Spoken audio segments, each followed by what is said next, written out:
the leaders of this group asked me to lecture to you on how we got where we are, but I thought it's better to start with the problem of where are we. And I've tried to point out that in all areas of national life, government, jurisprudence, economic, as Mr. Taylor so well brought out, and in education, which I shall cover this week, that we are in a state of decay. There's no area of national life which has not been touched, which is not withered under the hand of contemporary thought. And this contemporary thought is in itself a conscious departure from biblical standards. Last week we applied it particularly in the area of jurisprudence, that is, the concept of law.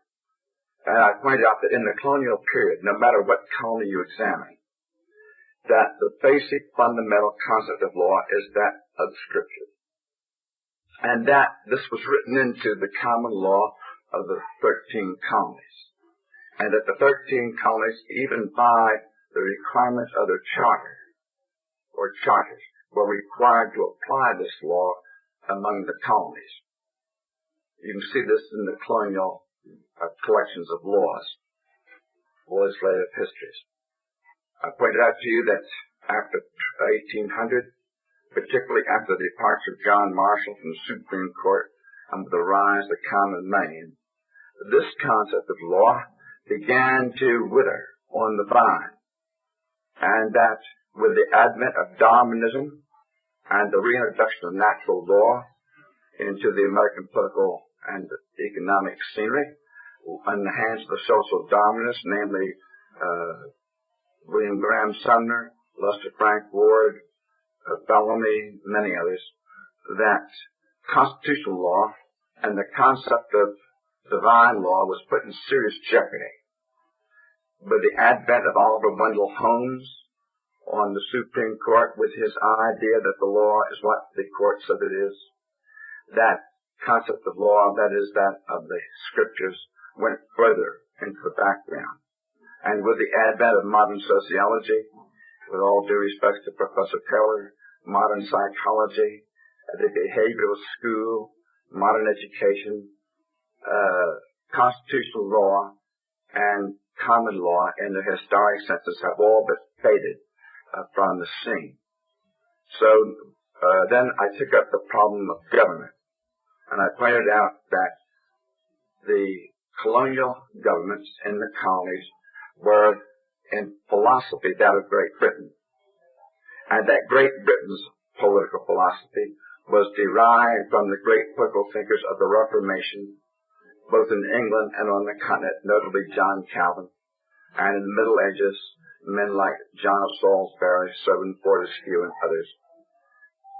And, of course, from the whole concept of medieval feudal law, which was essentially biblical. That this great tradition, again, was written into the colonial fabric. That the first charters of the colonies clearly reflected the English pattern of government. And that this pattern of government developed in the colonial period, consciously on the part of the colonial assemblies, as they strove to be miniature parliaments.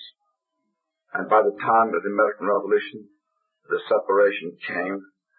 We had a great separation from England, which was essentially intended to be a radical revolution, but which was stymied by the failure of the radical leadership and the failure of the Articles of Confederation. And to a very great extent, the Philadelphia Convention nullified the American Revolution. Now, what do I mean by that? Actually, the events of 1776 were twofold. In the first place, it was a secession from Great Britain. The Declaration of Independence was a secession move based upon a very, very faulty, a very dangerous, and virtually a pagan political philosophy. But the separation from Great Britain was in itself merely the prelude to the grand drama, or at least the intended grand drama, namely the establishment of a radical regime, a political democracy in this country. For about 8 years, it existed, well, from 1776 to 1787. But by 1786, even some of those who had urged it on the country in 1776 were thoroughly alarmed by Shays' rebellion in Massachusetts, by the efforts of the state of Franklin to secede from North Carolina and become the state of Tennessee, in which you're now living, and in the warfare between the states, and the inability to cope with the Indians, and the inherent radicalism in the inflationary spiral through which the colonies went. Continental paper money was issued very much like the federal dollars are today. And by 1780, they were reduced by what the Continental Congress called new tenor at the ratio of 40 to 1, which is to say that in 1780, the Continental papal dollar was worth 2.5 cents instead of the original 100 cents ascribed to it in 1776. This English tradition did not die easily. It was maintained by the great decisions of John Marshall on the Supreme Court, and even to a great extent by Judge Tawney, his successor. And so this brings me today to the lecture on the decline in the 1830s. Just briefly, I touched last time upon the rise of the common man. Now, the frontier historians, men like Frederick Jackson Turner, believe that American democracy has its roots in the frontier. This is a very, very debatable proposition, simply because the democratic uprisings, the democratic inspiration came from a philosophy first, a fact which Frederick Jackson Turner conveniently overlooked when he wrote his very important works. So today we come to the philosophic revolution in political thought involved with the rise of the common man. Jackson was coarse. Jackson was crude.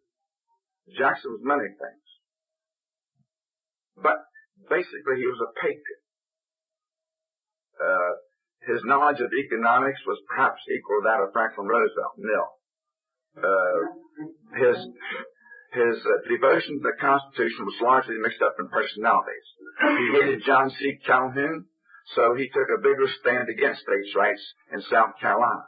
He happened to like Governor Troup of Georgia, so he upheld Governor Troup against the decisions of John Marshall. He was unpredictable in his reactions, but he had ability, and I would be less than honest if I did not admit that. But his era is notable for what we call the rise of the common man, which I admit took place in the frontier. I'm not denying that there was a frontier in American history. After all, I wouldn't hurt Warner Brothers and their many, many films. They need them. But more Indians have been killed by Warner Brothers and lived in this country in the period of the 19th century. We can, I think, safely assume that fact. The really important factor, and I will say this because my whole proposition in regard to history is that men are rational. Therefore, the main intellectual currents of any time tend to have a tremendous influence, perhaps the dominant influence, I would say actually the dominant influence, in the historical events of that era, simply because men are rational, and they do react to rational impulses, that is, philosophical, intellectual impulses. And the philosophy of an age, the political philosophy, the social philosophy, the economic philosophy, the educational philosophy of an age, is dictated by the theology of an age. It might be a very bad theology, oftentimes it is, but bad or good, mediocre or indifferent, a theology determines what men do, because essentially all that you and I do is a religious act. It may be dictated by false religions or by proper theology. But men are religious in their art, in their music, in their architecture, in their educational processes, in their political life, in their social life, and in their economic life. And so, bringing the lecture to this point, I would start out by pointing out that in this country, about 1820, there was being introduced a European political philosophy, which of course was derived from George Friedrich Wilhelm Hegel, 1770 to 1831, who in the first decade of the 19th century was appointed to the chair of philosophy at the University of Berlin to succeed Fichte. And of course, Hegel had taken it upon himself to clear away the cobwebs and the confusions in Kant's philosophy. Now, I would never deny that Kant is confusing. That would be certainly dishonest. I would point out, however, that in his efforts to clear away the confusions in Kant, Hegel added a whole bundle of his own that Kant had never dreamed of. I do not know who is the harder reading, Kant or Hegel. There's a violent dispute among students for who's the hardest, and that's never been settled. The story about Kant is that there was only one person who understood Kant, and that was his gardener. And Kant's gardener would follow him around in the morning when Kant would take his morning stroll in the garden at his university at Königsberg. And as Kant would let little pieces of paper fall in which he written his thoughts, the gardener would assiduously go around and collect them. And he had the original manuscript of Kant in this method, and it is said that he alone understood Kant. But the trouble was that Kant's gardener died, and with him went the key to Kant. This may be an apocryphal story, but it has a tremendous impact of truth. Namely, that wherever the key was of Kant, we have lost it to a great extent. I'll tell you, you'll never find Hegel. Somebody needs to find the key to Hegel. Hegel's German is unbelievably difficult. Hegel's English isn't much better when he's translated. He can be extremely difficult. Now, Hegel, in an effort to rectify what he thought were the errors of Kant, and there were errors, and are errors in Kant, and I by no means endorse Kant, but at the same time, I would point out that Kant's errors are probably no worse than Hegel's. They're simply different type. Hegel tried to do away with Kant's division of reality into the noumenal and the phenomenal by a pantheistic approach, namely of unifying all reality in the famous dictum that the only reality is thought, and thought is the only reality. And where does that leave you and me? It leaves you and me as temporary manifestations of the real. It's a pantheism in which all is swallowed up in God. Now, I'm not going to go into all of hegelianism except he introduced the dialectical philosophy and the dialectical theology, that all reality is developing in a series of triads of the thesis, the antithesis, and the synthesis. So the only absolute is absolute change. Thus, reality is constantly changing, constantly developing. Hegel introduced a philosophical evolution. Now, note what I say. He introduced a philosophical evolution. This was an answer to the philosophical aspirations of the French Revolution, which had been based upon a social philosophy. Karl Becker has dealt with this tremendously in his Heavenly City of the 18th century philosophers. But they didn't have a solidly based evolutionary philosophy on which to build the Heavenly City, since they'd rejected the Scriptures. Hegel, by his dialectical method, introduced a dialectical logic and a dialectical metaphysics, by which he interpreted all of reality in terms of dialectical. Now, what does this mean? This means that history is the story of the unending progress of the spirit from slavery to freedom and from darkness to light. Now, reality never had a beginning. There is no doctrine of creation, and there's no final eschatology of the second coming. Reality has no end. The dialectical process is unending. And it is absolute change without a beginning or without an end. Now, captured in this process is all reality, which is to say that God is captive to this process. God is never truly God. He is a slave to the dialectical process. But within that slavery, he is consciously becoming more godness. He is achieving a greater degree of self-consciousness, a greater degree of of freedom, as he is entwined in the slavery of the dialectic. On the other hand, man, too, is undergoing the same process. Man is becoming more humane, if I might use a contemporary phrase. He is becoming more humane as within this dialectical process, he is going from slavery to freedom. This is the struggle of the spirit as it is dialectically expressed. Now, the important point for us is this, that God and man achieve their personality in the state.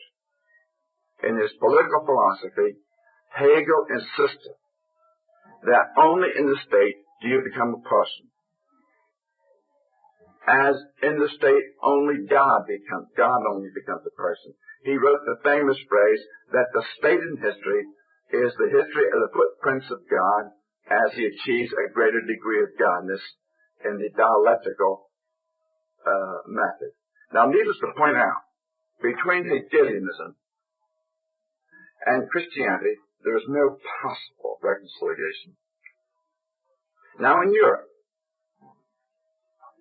the Hegelian school broke up at his death in 1831 into two groups. One group insisting that there was no real contradiction between Luther and Hegel. I've never been able to understand how they came to this conclusion, but whether I understand or not, they did.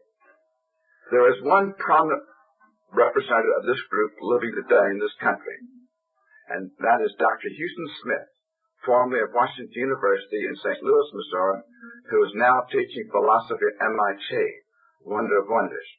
And he is an outspoken right-wing Hegelian. But most Hegelians, the larger group of Hegelians, admitted that to find a reconciliation between Luther on the one hand and Hegel on the other was an impossible and a dishonest task. And so they frankly repudiated Luther. And they took Hegel's dialectic, and very shortly they came to Ludwig Feuerbach, and then to a man by the name of Karl Marx. Out of Hegel came Marxianism, through Locke and others. Out of Hegel, through the Graf Wildhausen school, came modern, biblical higher criticism, which is nothing more than the documentary theory of the Old Testament than an attempt to plaster Hegel on the Scriptures. Basically. This is what it is. Now, let us go to this country. By 1820, Hegel was beginning to be known in this country. Two young, well-known American scholars had gone to Germany. Well, more than they had gone, but two scholars came back about 1820. One, a man by the name of Edward Everett, who gave the famous eulogy, which never became famous at Gettysburg, overshadowed by Lincoln. And the other was George Bancroft, the famous American historian. They had studied at Göttingen and Berlin and brought back large hunks of Hegelianism. By 1820, the library of Harvard University was well stocked with English Hegelianism through the English Romantic writers, and also with German literature direct from Berlin. So that at the time that the Romantic Transcendentalist movement was rising in this country, it was thoroughly Hegelian. Now, this is very important. The New England writers to which you've been exposed in high school, Emerson, Thoreau, Whitman, James Russell Lowell, Henry Wadsworth Longfellow, John Greenleaf Whittier, William Cullen Bryant, were all in various ways expressions of Hegelianism. If you read Whitman's essays, you'll see this very clearly. A very famous poem, which was written apparently to eulogize Lincoln, Captain, My Captain, by Walt Whitman, is nothing more than a very thinly concealed dose of Hegelianism, because Lincoln personified the state, and it is a thoroughly pagan piece of literature. You read it very carefully, you'll see it. Now, the democratic philosophy in this country, through the New England Transcendentalists, received a very powerful impetus. If you want to read this, there are two very good books. One written at the time by O.B. Frothingham, who was a Transcendentalist until he became happier in atheism, and by a modern writer, Perry Miller, who wrote a very interesting work on the Transcendentalists, and who saw right through them. As a matter of fact, secular writers in that day, and secular writers today, like Perry Miller of Harvard, saw much more clearly through the Hegelian philosophy than did New England writers of the day. It is interesting to note, and this is a very important point, that Transcendentalism made absolutely no headway south of the Potomac, except for one man who may or may not have been a Southerner, and that was Edgar Allan Poe. His literary background is interesting. It made absolutely no headway south of Potomac. This has long perplexed secular historians. They admit it, but have no answer for it. Now, Transcendentalism produced in New England a new and more radical form of Unitarianism. So radical that the older Unitarians of the revolutionary theistic period could not stand it.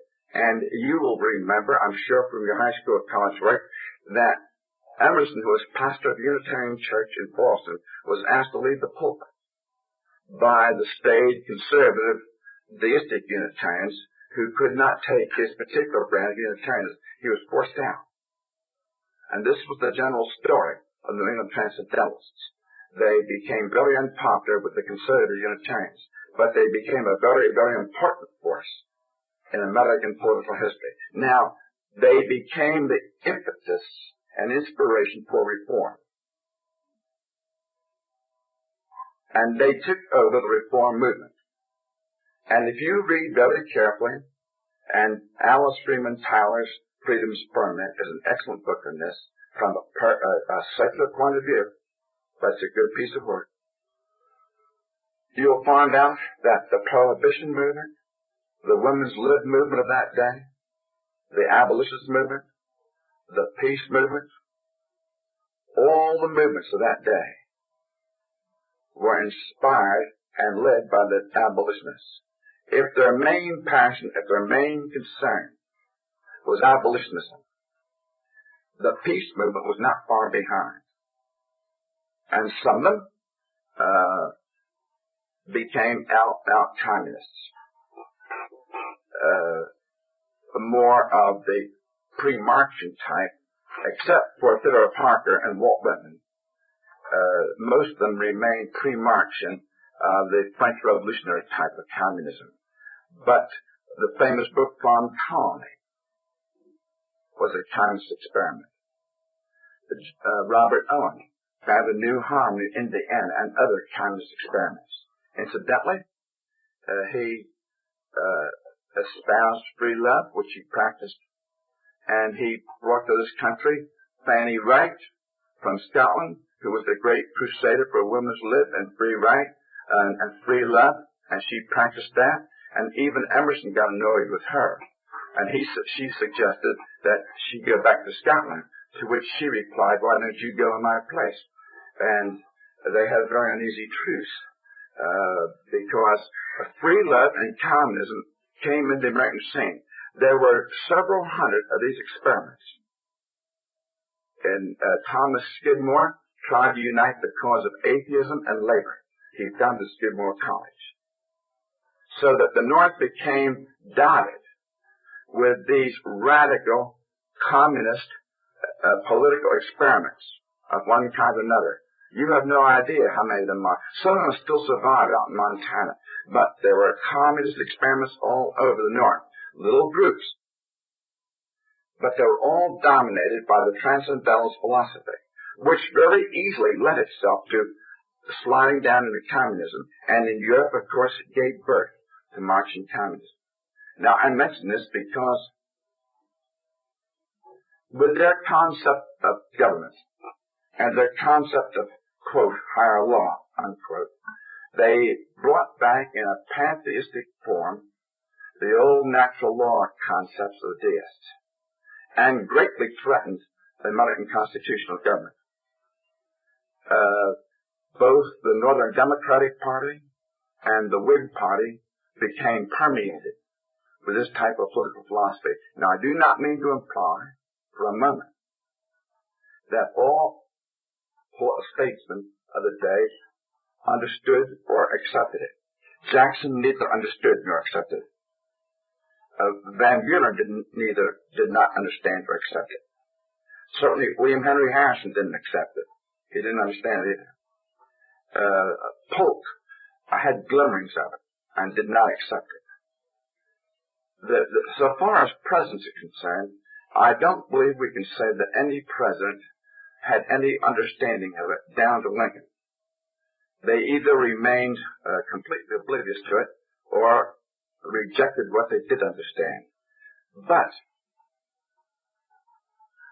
beginning in Congress, many of the abolitionist leaders did understand it because it was motivating the abolitionist movement. I would say at this point, except for Jonathan Blanchard and possibly William Birney, who was the leader of the Liberty Party in 1840 and 44, there was not a single evangelical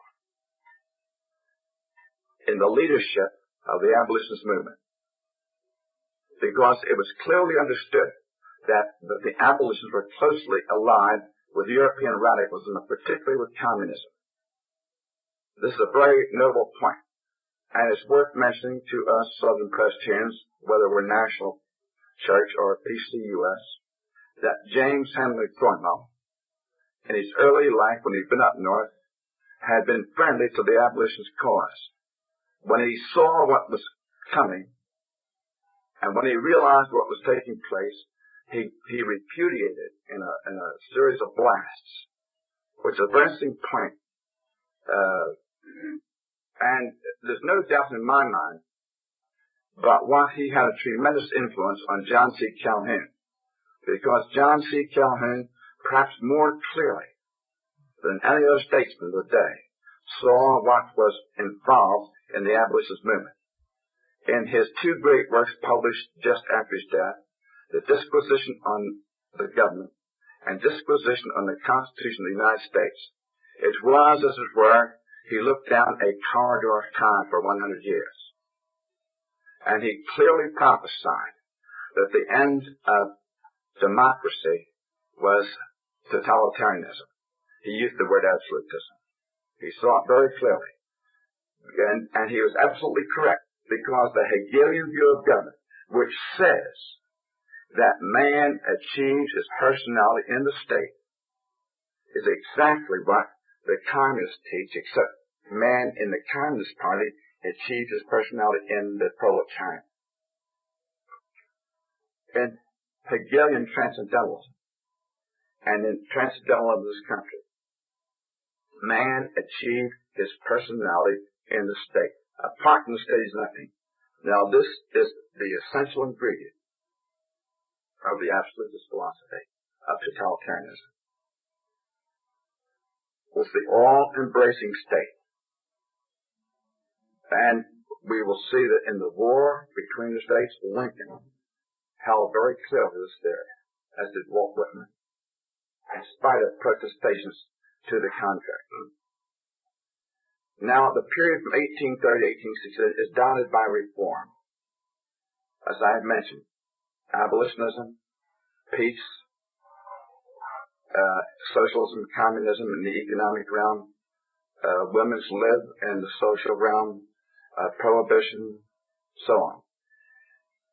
In the church, as I shall show you later, accompanying this was a serious departure. A serious departure from not only historic Calvinism, but even from evangelical Christianity. In 1837, the Presbyterian Church split into the old and new schools. And the old school leadership very, very clearly saw what was going on. They understood it very clearly. And this is when Thornwell got his insights into the movement. So that Transcendentalism in the North virtually denied Christianity. And in so doing, it denied the whole biblical tradition of our constitutional government. This did not hit the Supreme Court.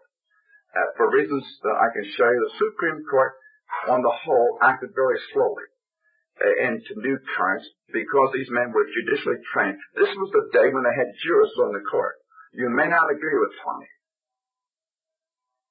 That's your privilege. But you can never say that Tony didn't know what he was doing from a judicial point of view. You may not agree with Justice Story, but Justice Story was a great jurist.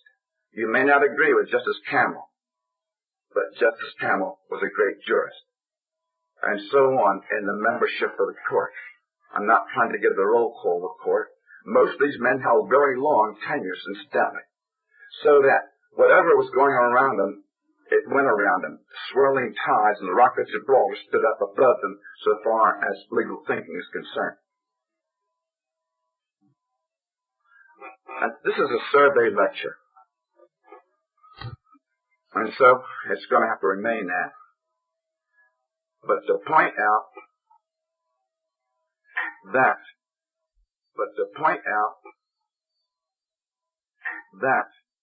the Constitution was in jeopardy.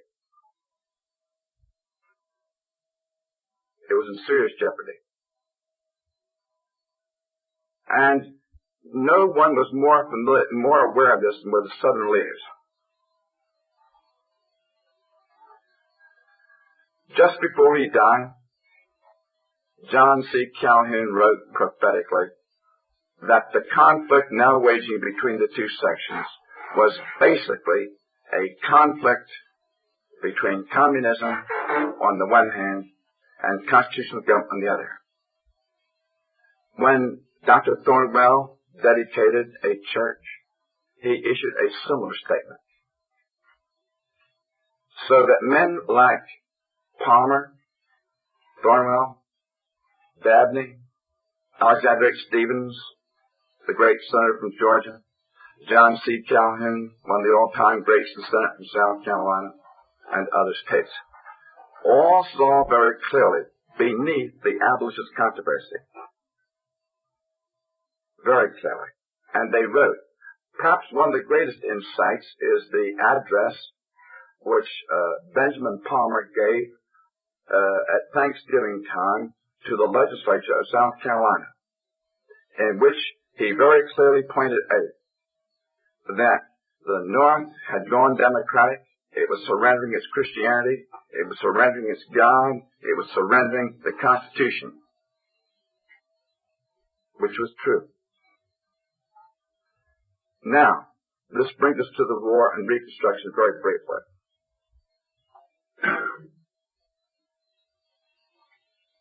And I have to condense what I'm going to say. The question, of course, would be this: why secession? Why did secession come? Was it to preserve slavery? The answer is no. If you mean by slavery an economic institution. Now, I do not mean that some people do not want to do this, but I seriously question that if it simply been this, that slavery, that secession would have taken place.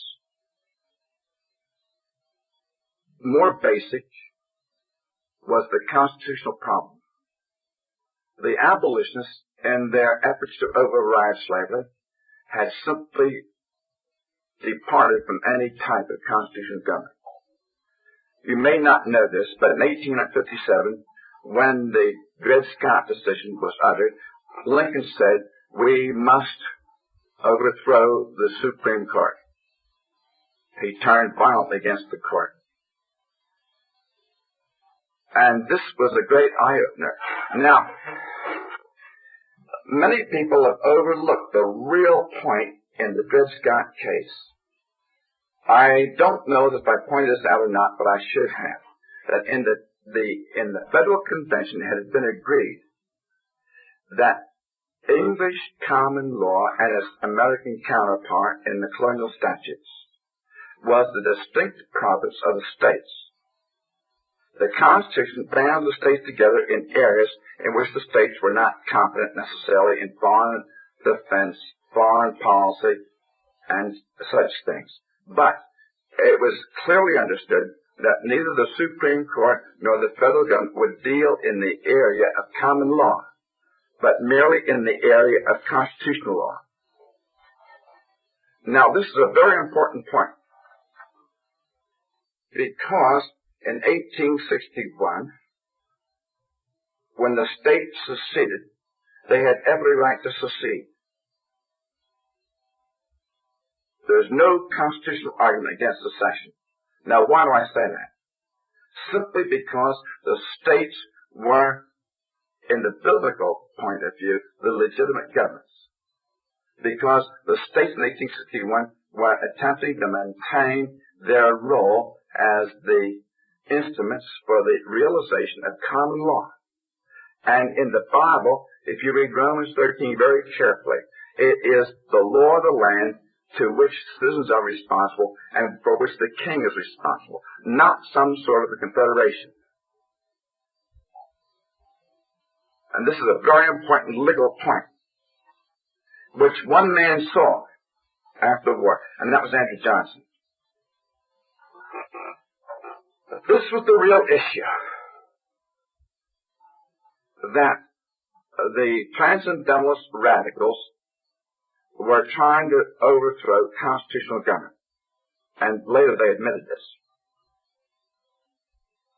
Stevens, perhaps above everybody in 1861, for Calhoun had died, saw this very clearly. For probably one of the best expositions of the war when it actually came, you should turn to Alexander H. Stevens, A Constitutional View of the Late War Between the States.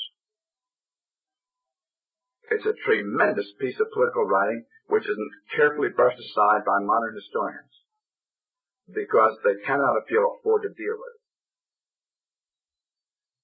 Another source of excellent insight is one which is virtually unknown, and that is a periodical which was edited after the war by General D.H. Hill, who as you may know, before the war had been a professor of mathematics at Davidson College, and after the war returned to teach mathematics at Davidson College. D.H. Hill, like A.P. Hill, was a scholar, like Lee. These men were scholars. They knew exactly what they were doing. They were well aware of the political and the constitutional implications of what they were doing. And D.H. Hill, along with some help from General John B. Gordon and a few others, issued a quarterly known as the Langley Loan. I don't know if any of you ever seen it or not, or you never heard of it. Furman University has a complete file of it. Davidson College has a complete file of it. Chapel Hill has a complete file of it. I do not know about the University of Tennessee. I do not know Tennessee libraries. Duke has it. I do know that. But it is a tremendous insight into the whole issue. And these men were fully aware of what was going on, as was Dr. Palmer, and of course Thornwell, who had died, and Dabney at Union Seminary up in Richmond at that time, at Hampton Sydney at Farmville. Now I mention that because it was a constitutional issue of vast importance. I had the privilege of studying under one of the three great constitutional historians of all time in this country. There were three: A.C. McLaughlin of the University of Chicago, J.G. Randall of the University of Illinois, and Herman Ames III of the University of Pennsylvania Graduate School. Herman V. Ames was a Puritan of the Puritans in his life, in his conduct, and everything that he did. He was a profound mind. And in our graduate seminars, he pointed out very clearly that the American Federal Constitution began its decline in 1865 or 1861. Lincoln, up until Franklin Roosevelt, was undoubtedly the most unconstitutional president we have had. And simply to cite a few acts in his blockading of the southern ports. You see, Lincoln denied that secession was a reality. Therefore, you cannot blockade the port of a state that hasn't seceded. He blockaded the southern ports. He took money out of the federal treasury and allocated it for purposes for which it had not been allocated.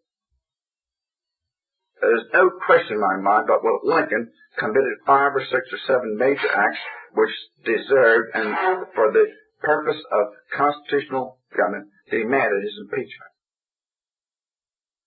He illegally called forth new troops in the federal army.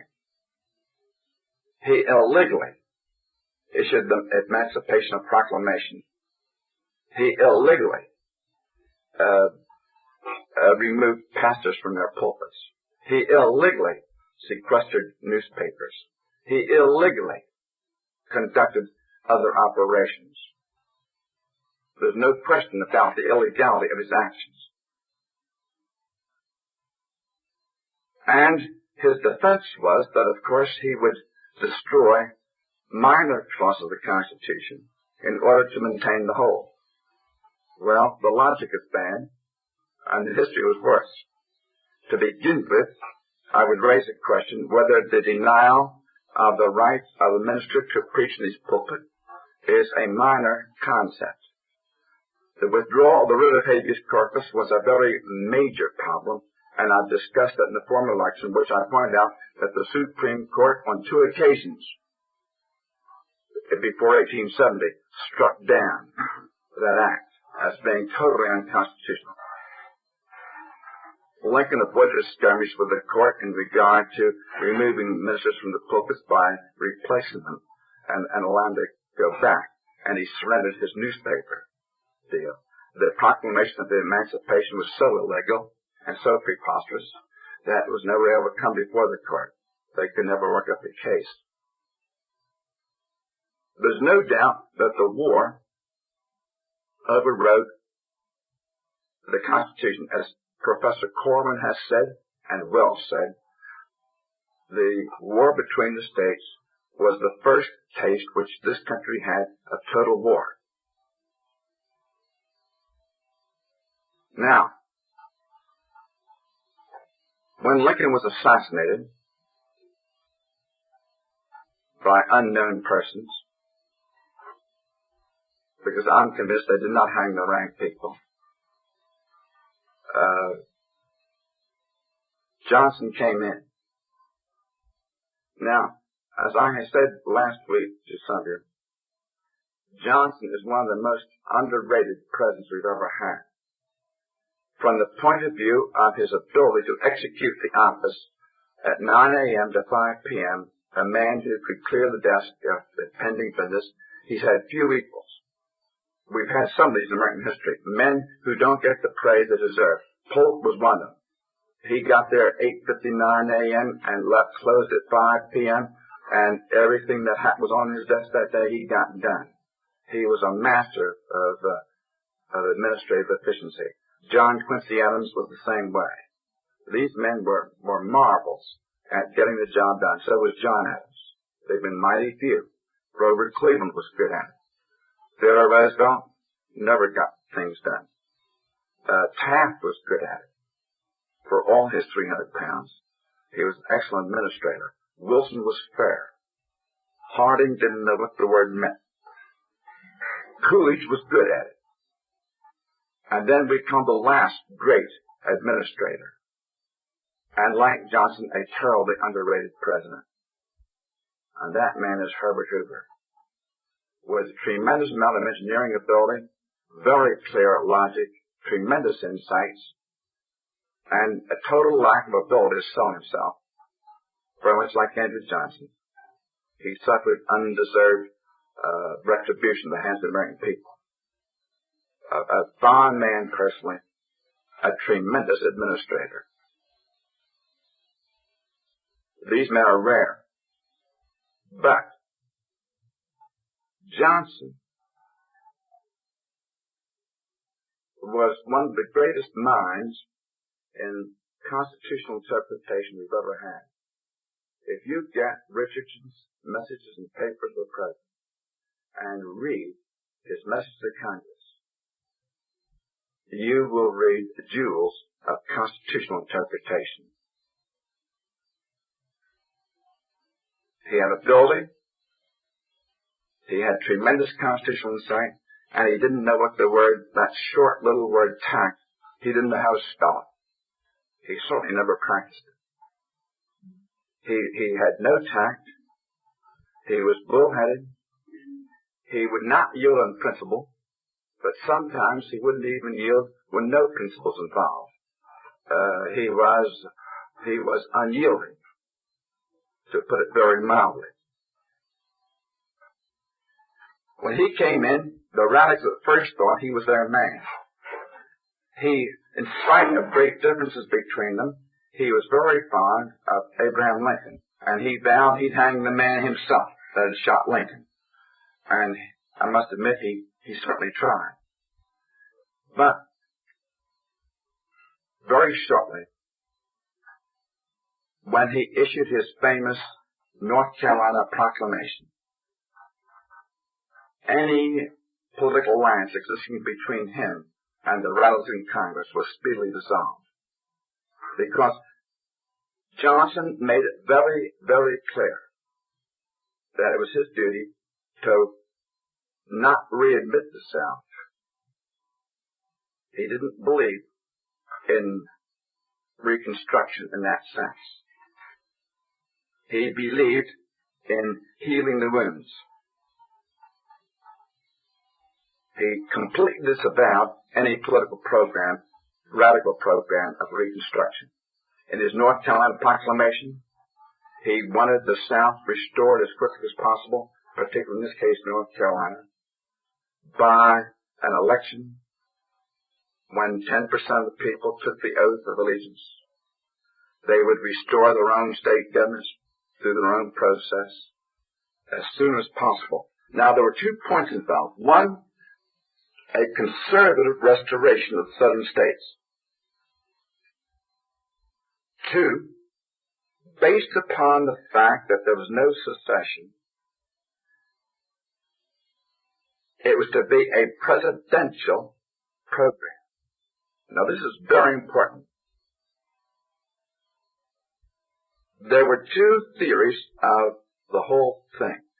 The Sumner, Wade Davis, Thaddeus Stevens view that the South had seceded. Now, this is a very important point. After the war, the radicals accepted the Southern contention that secession was legal and that it had actually taken place. And they did it in order to attack the South and to hold them in subjection and to force the South into patterns the South could not go into. At the same time, Johnson, having consistently denied secession, and one of the few Southerners that did, was the strong man in the whole thing, because consistently he could say there never was secession. Therefore, Congress cannot readmit a state that never left it. Therefore, you cannot have it to be a congressional act. Restoration by the constitutional definition was a presidential prerogative. Reconstruction was a congressional prerogative. And Congress was well aware of this fact. So was Johnson. And Johnson's whole program was designed to restore the South as soon as possible and to prevent Congress, the radicals, from getting the upper hand. Now, he derived much of this program from Lincoln. It is at this point I'd make one footnote. In my opinion, Lincoln would have undoubtedly suffered the same fate as Johnson if he had lived. Because I am personally convinced, although I admit the evidence is circumstantial, that Stanton and Stevens, Wade and Davis, and Sumner were not surprised when Lincoln was shot. I'm convinced of that fact. There are too many circumstantial events which dovetail and are so very nicely. Johnson was not a good man to shoot. He might shoot you first. He was nobody to fool with when it came to that sort of thing. He was just downright dangerous. So they treated him a different way. Now, I hope I've been clear thus far. And I would have you note, because not many of the modern textbooks admit it. Now, great textbooks like Marston and Commodore and Marston always admit this. In fact, Marston insists on it, that the Johnson program was successful. Within 2 years, by 1867, he had restored every southern state. They had governments going, martial law had been repealed, habeas corpus had been restored, and they elected men to the United States Senate and to Congress. And Congress refused to admit them. This was the fatal flaw. Now, you can say the people of Georgia committed an error. This is a matter of opinion. But in 1866, Georgia elected to the United States Senate the late Vice President of the Confederacy, Alexander Hamilton Stevens, who was the dean of Georgia Statesmen, a brilliant man. And immediately, Thaddeus Stevens and Sumner got up and said, who won this war? Look who's coming back into the Senate. Their nemesis. The man who could handle them, as I said the other day, more brilliant than they cared to admit. And so they simply, and this was legal of course, they simply refused to receive the Southern delegates and said the South is unreconstructed and Congress will take over. And so, with the Reconstruction program of the radicals, the old abolitionists, with the passage of the 13th, the 14th, and the 15th Amendment, the deterioration of the Constitution took under a fast pace. Thaddeus Stevens left the cat out of the bag, in which he said in a speech on the Civil Rights Act in Congress in 1866 that he had hoped that the late war would utterly destroy the federal Constitution because it was a form of slavery which the Convention of 1787 had fastened on the American people. An infamous form of slavery. If you don't believe me, read his speech in July 1866 on the Civil Rights Act, which Johnson was going to veto for very proper reasons. And he said, since the war didn't destroy it, and he blamed that on Lincoln, thus we will have to do what the war didn't do. And that is to wipe out the last vestiges of the slavery imposed upon the American nation in 1787. This is what was going on. Now, I'm not going to go into technicalities. That would be a constitutional history course. But hard upon the Reconstruction Acts and all that went into them came the advent of Darwinism. I pointed out the other day that it came before the war, but it didn't really gain a foothold until after the conflict. But by 1870, the conflict was raging intellectually. Now, when Darwin came into this country, as Charles Hodge so brilliantly saw,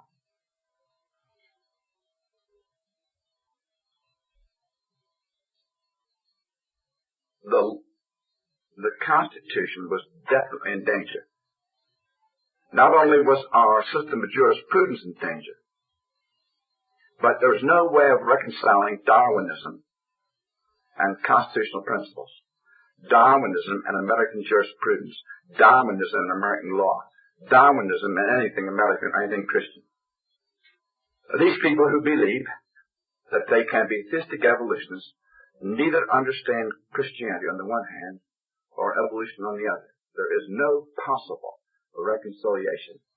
And I would beg you, if you can find this book, it's extremely hard to get. And I wish the banner of truth, and I wish some of you would bombard the banner of truth, or some equivalent organization, to reprint Charles Hodge's brilliant little book, What is Darwinism?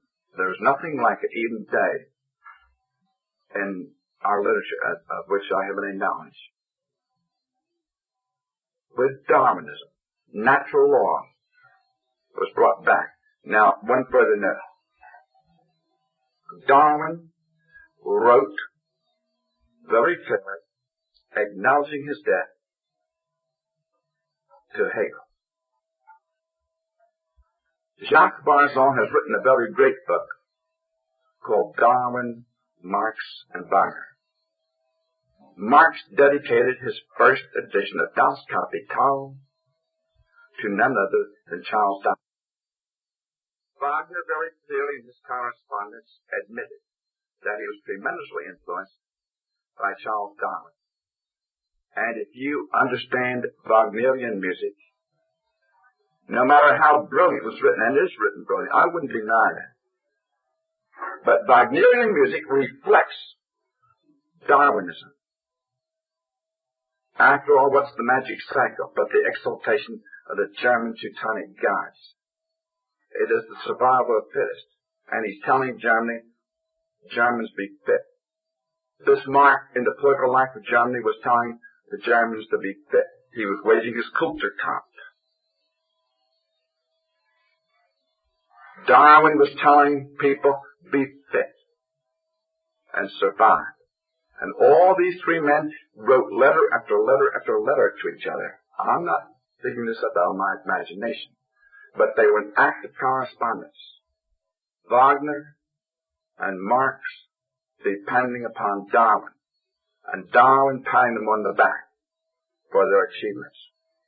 They were an unholy trilogy, seeking to destroy Western culture in terms of a naturalistic, blind, fatalistic concept of natural law, which we call Darwinian evolution. And it was the dagger of death to American constitutional principles. Now, I haven't got anywhere near where I want to get, but I see that the hour is over. I shall try to finish this tomorrow and then go on to education, where I'll never finish.